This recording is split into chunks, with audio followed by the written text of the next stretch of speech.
नमस्कार। आप देख रहे हैं वेद जी बोस। बिहार विधानसभा चुनाव 2025 का जो रिजल्ट है, इसके पीछे जिम्मेवार कौन है? सबसे पहले आपको बताएं कि शुरुआत शुरू से करेंगे।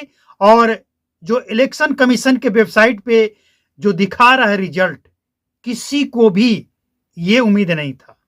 क्या कुछ है, इस विश्लेषण को पूरा देखें। आपको ये जानकर हैरानी होगी कि इस समय इलेक्शन कमीशन के वेबसाइट पे जो यहां पे दिखा रहा है रिजल्ट, ये देखकर किसी को उम्मीद नहीं था। अगर आपको हम बताएं, चले पहले एक बार रिफ्रेश कर लेते हैं ताकि ताजा अपडेट आपके सामने आए।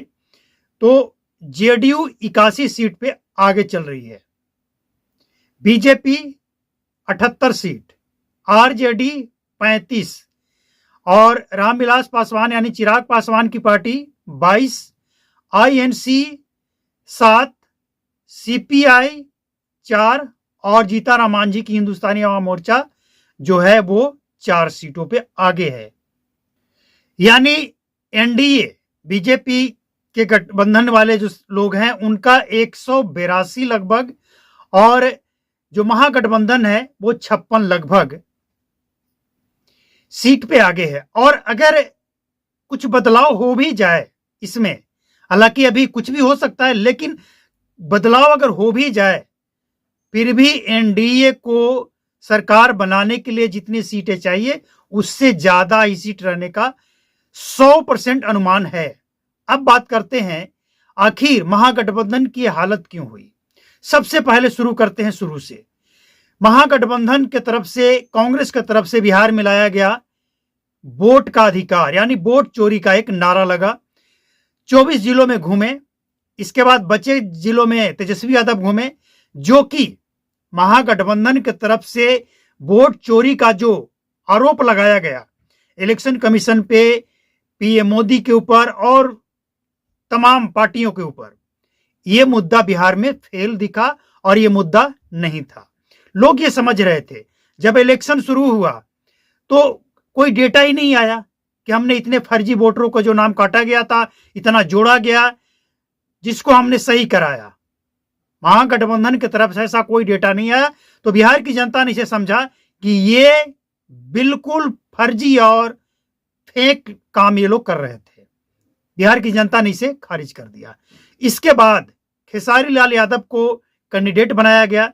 खेसारी लाल यादव ने तरह तरह की बातें कही जिससे सनातन के लोग, हिंदू लोग दुखी हुए कि खेसारी लाल यादव को ये सब बोले बगैर भी चुनाव वो लड़ सकते थे, लेकिन उन्होंने जो बोला वो लोगों को लगा कि महागठबंधन का चाल चरित्र यही है। ये ऐसी पार्टी है, इस पार्टी में जो जाएगा इसी तरह की भाषा बोलने लगेगा। जो व्यक्ति राम का किरदार निभाता हो और राम पे सवाल उठाता हो, उससे बिहार की जनता ने जवाब दिया और इसका नुकसान पूरे बिहार में हुआ।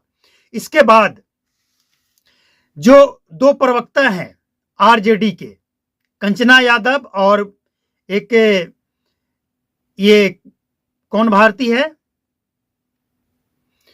प्रियंका भारती, इन दोनों ने भी जो कुछ भी डिबेट की और जिस तरह की डिबेट की उसका मीम बनाकर, ये रील बनाकर लोगों ने जिस तरह से पेश किया सोशल मीडिया पे, उसका भी प्रभाव पड़ा है कि इन प्रवक्ताओं ने किस तरह से एकदम देहाती गवार लड़की की तरह, झगड़ालू लड़की की तरह डिबेट करके ये बता दिया कि आरजेडी के प्रवक्ता भी उसी टाइप के होते हैं। और इसके बाद कुछ टपरी गायकों ने कोई कोर कसर नहीं छोड़ा है। जातिवाद गाना गाकर इन टपरियों ने भी आरजेडी को हराने में कोई कोर कसर नहीं छोड़ा है। इसके अलावा कुछ आरजेडी के कार्यकर्ताओं ने जिस तरह के रील बना बनाकर सोशल मीडिया पे अपलोड किया, उस तरह से आरजेडी की भी लुटिया डूबी है। अब सोशल मीडिया का जमाना है, जो कुछ भी होता है लोगों तक पहुंचने में समय नहीं लगता है। एक तरफ जहां पीएम मोदी ने भी कट्टा और क्या क्या बातें कही, गोली बारूद की बातें कही, जो आरजेडी के लोगों ने कहा उसको उन्होंने मंच से कह दिया। अब आरजेडी को लोग इसको भी बोलने लगे कि मोदी प्रधानमंत्री होकर इस तरह की बातें कर रहे। अरे भाई, वो कोट कर रहे थे, वो जवाब दे रहे थे कि आरजेडी वाले इस तरह की बात कर रहे हैं, और आप लोग उसका जवाब, जो जवाब दिया गया उसी को उस ऊपर आप सवाल उठा रहे हैं। और सबसे बड़ी गलती तेजस्वी यादव ने क्या की है कि नीतीश कुमार के ऊपर सवाल उठाए, जबकि नीतीश कुमार बिहार में काम किए हैं, ये बच्चा बच्चा से लेकर वो लोग जानते हैं जो लालू यादव के शासनकाल को भी देखा है। यानी महिला हो या पुरुष हो, सबको पता है कि बिहार में नीतीश कुमार ने काम किया है। इस बात से अंधा हो या कोई भी हो, सबको दिखता है।